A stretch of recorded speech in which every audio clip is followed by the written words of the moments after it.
ఒకటి ఖచ్చితంగా మరి మనం రాబోయే స్థానిక సంస్థల ఎన్నికల్లో ఒక్కొక్క ఊర్లో బరి గీసి లైన్ గీసి ఒక్కొక్క కాంగ్రెస్ పార్టీ నాయకుని ఫుట్బాల్ ఆడుడు ఎట్లా కాంగ్రెస్ పార్టీని చిత్తుగా ఓడగొట్టాలి లోకల్ బాడీ ఎలక్షన్ లో దాని మీద దృష్టి పెడదాం. రెండవది, ఈ నెల 21వ తారీఖున కాళేశ్వరం ప్రాజెక్టు ప్రారంభించి సరిగ్గా 6 సంవత్సరాలు కాబోతా ఉన్నది. 2019 ఆనాడు జూన్ 21 నాడు మాన్యులు పెద్దలు మన తెలంగాణ తొలి ముఖ్యమంత్రి కేసీఆర్ గారు కాళేశ్వరం ప్రాజెక్టును జాతికి అంకితం చేసిన రోజు జూన్ 21.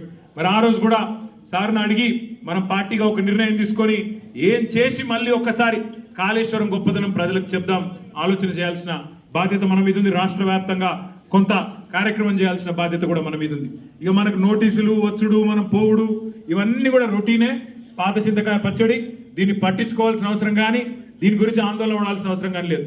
పెడితే గిడితే 15 రోజులు జైల్లో పెడతాడు, పైశాచిక ఆనందం పొందుతాడు తప్ప వాడు పీకేది ఏమీ లేదు. లొట్ట పీసు భయపడేటోడు ఎవడు లేడు. రేవంత్ రెడ్డి గుర్తుపెట్టుకో.